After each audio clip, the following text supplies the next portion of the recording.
Je vous invite à lire deux textes de la parole de Dieu ce matin. Un premier texte qui se trouve dans l'évangile de Luc, au chapitre 21, les versets 25 à 28. Bidigartank rugasu avedaran, que ça ne megerort kelur, que ça ne hingen minchev, que ça n'uterort amarner, yev yeresun choror, yev minchev yeresun vetserort amarner bidigartank. Rugas, que ça ne meg, que ça ne hingen.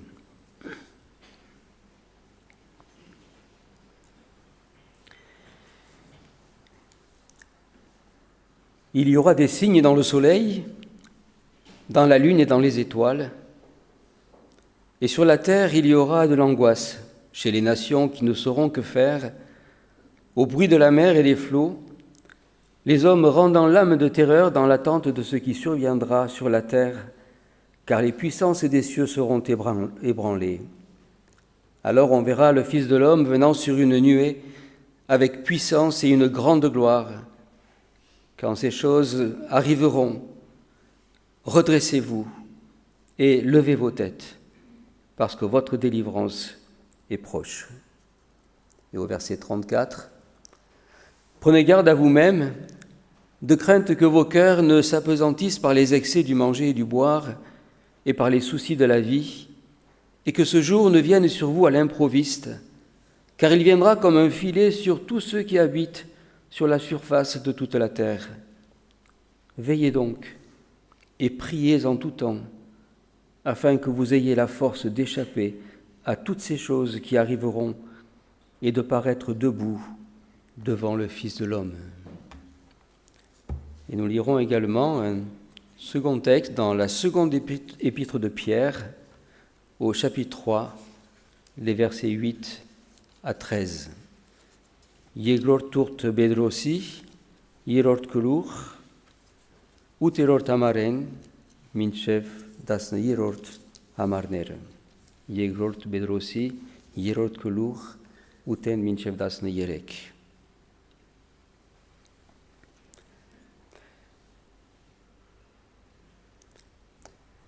Mais il est une chose, bien-aimés, que vous ne devez pas ignorer, c'est que devant le Seigneur, un jour est comme 1000 ans, et 1000 ans sont comme un jour. Le Seigneur ne tarde pas dans l'accomplissement de la promesse, comme quelques-uns le croient, mais il use de patience envers vous, ne voulant qu'aucun périsse, mais voulant que tous arrivent à la repentance. Le jour du Seigneur viendra comme un voleur dans la nuit. En ce jour, les cieux passeront avec fracas, les éléments embrasés se dissoudront et la terre, avec les œuvres qu'elle renferme, sera consumée. Puis donc que toutes ces choses doivent se dissoudre, quelles ne devez-vous pas être par la sainteté de la conduite et par la piété, attendant et hâtant l'avènement du jour de Dieu, jour à cause duquel les cieux enflammés se dissoudront et les éléments embrasés se fondront. Mais nous attendons, selon sa promesse, de nouveaux cieux et une nouvelle terre où la justice habitera. Restez éveillés et priez en tout temps. En ce premier dimanche de l'Avent, les textes bibliques que nous venons de lire nous invitent à considérer la réalité du retour du Christ sur cette terre. Il y aura, nous dit le texte, des signes dans le soleil. À vrai dire, il est des récits bibliques qui font froid dans le dos lorsque nous les lisons. Des récits qui peuvent nous choquer, qui peuvent nous interpeller. Ils évoquent des cataclysmes qui font penser au discours des médias aujourd'hui lorsque ceux-ci parlent des dérèglements climatiques actuels ou à venir. Le réchauffement de la planète, la montée des eaux, tout un tas de choses dont on nous nourrit aujourd'hui. Ces récits de fin du monde que nous avons lus aussi font penser aux guerres en cours et à venir, font penser aux craintes et aux angoisses que ces populations qui vivent dans une situation de guerre doivent vivre, que ce soit à Gaza, que ce soit en Ukraine, que ce soit au Liban, que ce soit en Israël, ou bien que ce soit dernièrement en Syrie. Et nous ne devons pas oublier qu'il y a dans le monde où nous vivons, alors que nous sommes tranquilles là, ne devons pas oublier qu'il y a des hommes et des femmes qui vivent dans l'angoisse de se demander si quelque chose va leur tomber sur la tête et s'ils vont disparaître du jour au lendemain. Et ce qui est paradoxal dans ces textes que nous avons lus, et chaque fois que la parole de Dieu évoque ces événements de la fin, ce qui est paradoxal, c'est que ces textes à la fois peut-être nous font peur, mais à la fois nous rassurent. Alors que penser, quelle attitude à avoir et puis quel message aussi à apporter aujourd'hui? Tout d'abord, il nous est dit qu'il y aura des signes dans le soleil. Régulièrement, les scientifiques nous alertent sur les risques de tempêtes solaires, d'éruptions solaires. Et donc nous ne savons pas quels pourraient être les effets, bien entendu. Mais c'est étonnant qu'à l'inverse de ce que peut-être le monde nous dit aujourd'hui, la parole de Dieu nous dit un petit peu l'inverse. Le prophète Joël, lorsqu'il fait référence au temps de la fin, de même que le livre de l'Apocalypse, ces textes nous parlent d'un soleil qui s'obscurcit, et même d'un soleil qui devient noir, qui s'éteint. C'est étonnant. Alors que tout laisse en penser aujourd'hui, et tous nos scientifiques nous disent que ça va chauffer de plus en plus.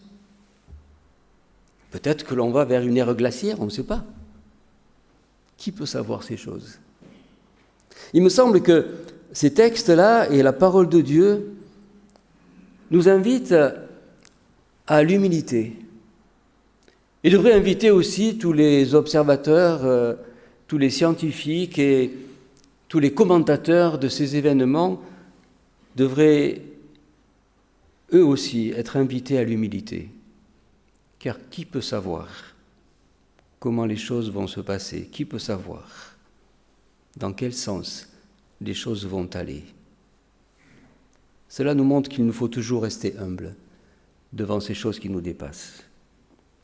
Humble, mais attentif aussi à ce que la parole de Dieu nous dit par rapport à ces événements. Des événements que nul ne peut prévoir sauf Dieu, le Créateur. C'est lui qui sait comment manager cet univers dans lequel nous nous trouvons. Et la première chose que nous pouvons relever de ces textes pour nous, en tant que chrétiens, c'est tout d'abord de ne pas nous étonner, de ne pas être étonnés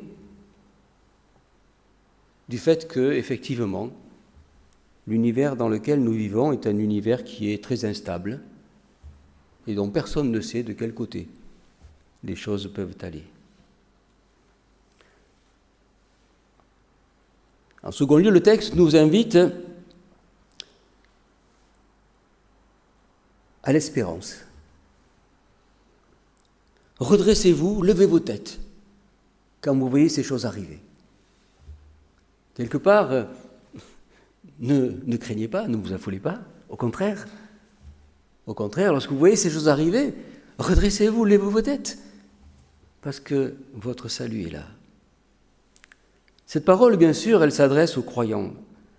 Elle nous rappelle que si nous croyons en Jésus, si nous avons placé notre confiance en lui, la perspective de la fin devrait nous réjouir plutôt que de nous effrayer, vous ne croyez pas? Car la fin du monde est synonyme pour nous de délivrance. Elle est synonyme pour nous d'un nouveau monde qui vient, d'une nouvelle vie qui nous attend, où il n'y aura plus ces souffrances, où il n'y aura plus ces angoisses, où il n'y aura plus ces épreuves qui ont été évoquées ce matin aussi. Il n'y aura plus tout ceci. Ce qui veut dire que la perspective de la fin devrait nous réjouir. Et c'est paradoxal, mais c'est la vérité. Et ces textes qui nous appellent à nous réjouir non pas du malheur des autres, mais à nous réjouir de ce qui arrivera et ce qu'il adviendra lorsque le Christ reviendra, sont des textes qui nous invitent aussi, pour celles et ceux qui ne croient pas encore ou qui ont encore des doutes à ce sujet, c'est une invitation à croire sérieusement à ces paroles. Et pour nous qui croyons en ce premier dimanche de l'Avent, c'est de nous souvenir que celui qui est déjà venu dans ce monde va revenir dans ce monde. Et que sa venue est aussi certaine que celle de sa naissance. Si nous fêtons Noël, si nous allumons nos bougies, si nous fêtons ce dimanche de l'Avent, et si nous croyons que Jésus est né dans ce monde, nous devons croire aussi qu'il va revenir dans ce monde, même si nous ne savons pas quand. Mais c'est une certitude. Et ce jour-là, ce sera pour nous un jour glorieux. C'est le message à recevoir, à porter au monde, afin que tous se tournent vers Dieu. Cela devrait être la mission essentielle de l'Église, la mission essentielle de chaque chrétien, de chaque croyant. En voyant ces choses arriver, c'est de redoubler encore,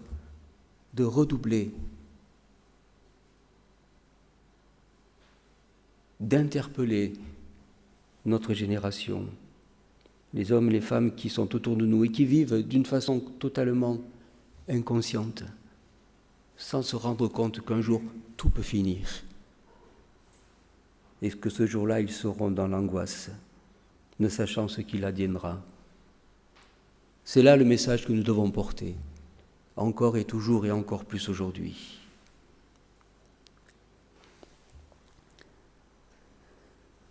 Une troisième chose qui se trouve dans ce texte que nous avons lu concerne notre attitude à nous en tant que chrétiens vis-à-vis de nous-mêmes. Tenez-vous sur vos gardes. Restez éveillés. Priez. Ici, la parole, elle ne s'adresse pas aux incroyants, elle s'adresse aux croyants, elle s'adresse à nous ici. C'est une attitude à adopter, nous dit Jésus, une attitude de vigilance, une attitude d'éveil, une attitude de conscience que cela peut advenir à n'importe quel moment, à tout moment. D'ailleurs, la plupart des textes qui parlent de ces choses-là insistent beaucoup sur ce caractère inattendu de la venue du Seigneur. Aussi inattendu que sa naissance. Personne ne l'attendait.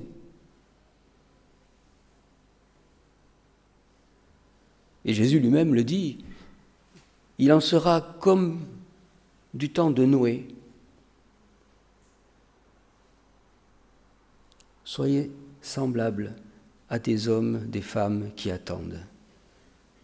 Le Seigneur nous rend attentifs, et s'il le fait, il me semble que c'est parce que le Seigneur sait très bien qu'il est si facile. Il est si facile d'oublier cette réalité. Il est si facile dans toutes nos occupations d'oublier que tout ce pourquoi nous faisons tant d'efforts peut du jour au lendemain disparaître. Et que ce n'est pas ça qui resterait, ce n'est pas ça qui sera l'essentiel.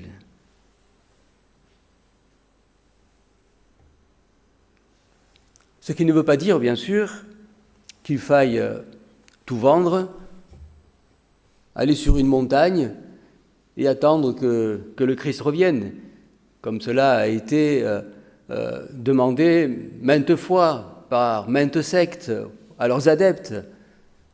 Nous n'en sommes pas là. Ce n'est pas ce que le Seigneur nous dit. Mais le Seigneur nous dit d'être attentifs, d'être semblables à des hommes, à des femmes qui attendent. Être conscient que toutes ces choses-là vont passer un jour. C'est une invitation à réellement relativiser tout ce à quoi aujourd'hui nous donnons tant d'importance et le monde donne tant d'importance. Il s'agit de veiller, il s'agit de mettre ses affaires en ordre aussi, comme si c'était maintenant qu'il revenait. Il s'agit de ne pas laisser traîner des situations néfastes, toxiques comme on dit aujourd'hui. Et c'est là que la prière a toute sa place, car elle nous relie sans cesse à Dieu, elle nous relie sans cesse à Jésus-Christ.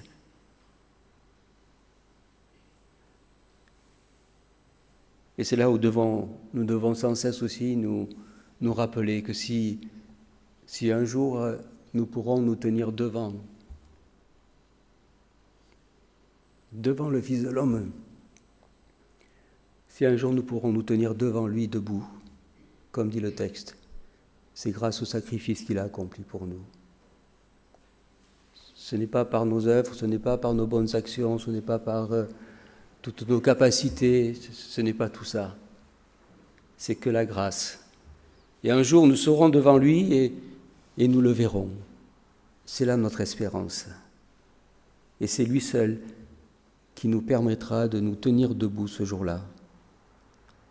Et nous l'entendrons nous dire, c'est bien, bon et fidèle serviteur, servante, entre dans la joie de ton maître. Alors oui, rester éveillé et prier, ce temps de l'Avent nous rappelle que le Christ est venu dans le monde. Il nous rappelle que le Christ peut revenir dans le monde tout à l'heure. Que le Seigneur nous accorde la grâce de ne pas être de celles et ceux qui seraient étonnés ou effrayés ce jour-là, mais au contraire que nous soyons de celles et de ceux qui vont se réjouir de voir Jésus dans la gloire et d'entrer dans ce monde nouveau où il n'y aura plus de mal, plus de mort, plus d'injustice, plus de souffrance, plus ces choses qui nous gênent tant aujourd'hui.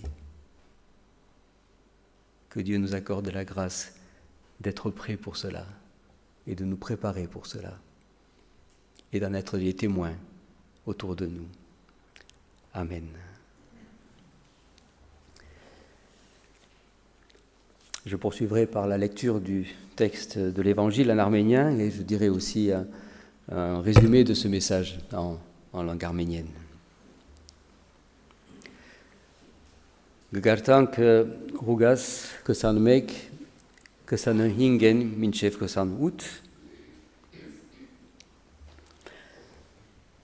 Արեգագին եւ լուսնին ու աստղերուն վրա նշաններ պիտի ըլան ու երկրի վրա ասկերը ապշությամբ պիտի դակնաբին եւ ձովն ու ալիքները պիտի կորան Մարդոց սրդերը պիտի նվաղին իրենց վախեն եւ աշխարի վրա կալու բաներուն սպասել են վասնզի երկնքի զորությունները պիտի շարժին այնադեն պիտի տեսնեն որդին մարդու ամբի մեջ եկած զորությունով ու մեծ բարքով երբ այս բաները սկսին ըլլալ ելեք ու գլուխնիդ բարձրացուցեք վասնզի ձեր բրգությունը մոտ է Եվ 34-րդը համարեն իսկ դուք զգուշացեք ձեր անձերուն վրա չլա որ սրդերնիդ գերուխումով ու քինությունով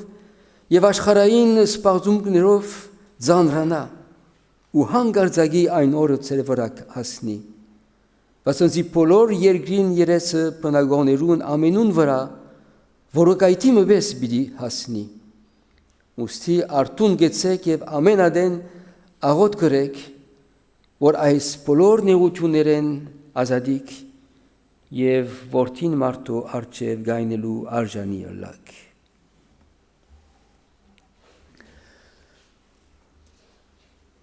Արդուն գեցեք, Գրգին կպատրաստվենք Սուրբ Ծնունդը դոնելու։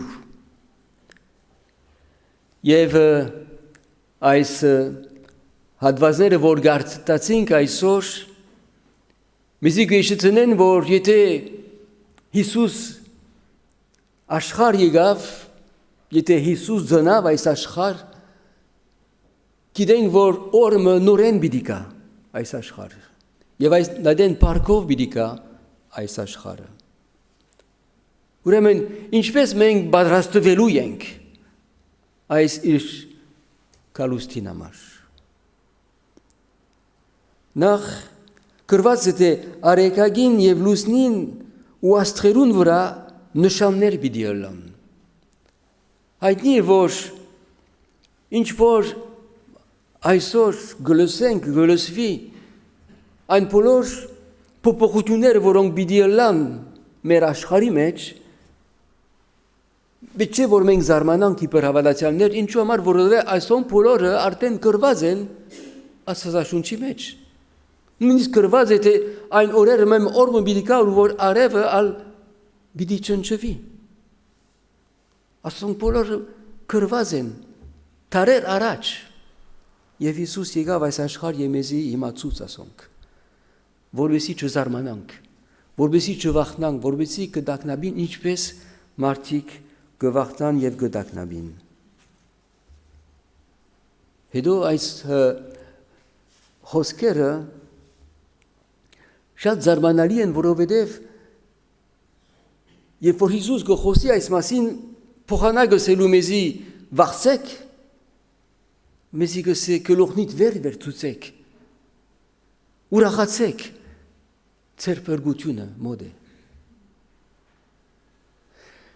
Իբր հավատացյալ մենք կարևոր է որ հասկանանք այս ճշմարտությունը եւ հասկանանք որ մեր կյանքը ժամանակավոր է, հասկանանք որ այս բոլոր բաները երբ որ պիտի կան, մենք պետք է որ վախնանք ինչպես անոնք որոնք հավատք չունին, անոնք պիտի վախնան այո, պիտի դակնաբին այո, որովհետեւ պիտի չգիտնան թե ինչ կբադայի, մենք գիտենք ինչ կբադայի եւ գիտենք թե օրը Հիսուս պիտի գա եւ Հիսուս պիտի տեսնենք եւ այն օրը մեզի համար ուրախության օր պիտի լա, որովհետեւ այն օրը նոր երկինքը եւ նոր երկիրը պիտի լա, ուր որ մահ պիտի չլա, ուր որ անարդարություն պիտի չլա, ուր որ հիվանդություն պիտի չլա, այս բոլոր բաները պիտի չլան, միայն Հիսուս պիտի լա եւ դերը եւ կյանքը հավիդյան իրեն հետ։ Անորոմար պետք է որ մենք չվախնանք, այլ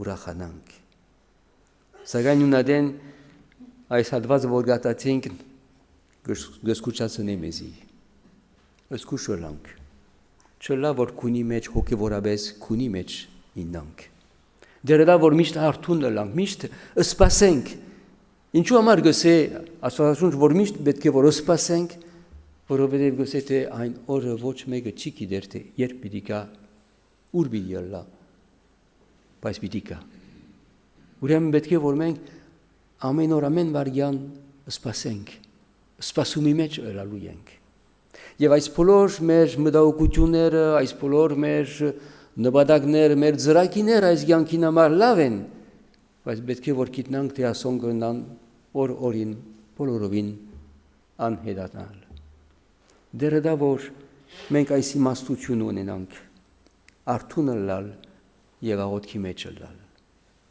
Ուրեմն դերը դա որ քանի որ սուբզոնունդ կբادرացնենք, դերը դա որ չմոռնանք թե այն Հիսուսը որ եկած է նորեն պիտի գա, մենք չվախնանք, գիտնանք որ այն օրը մեզ համար ազատության, փրկության, ուրախության օրը պիտի լա։ Դերը դա որ հաստատ մնանք եւ արթուն մեր հավատքին մեջ։ Դերորդն է իր խոսքը։ Ամեն։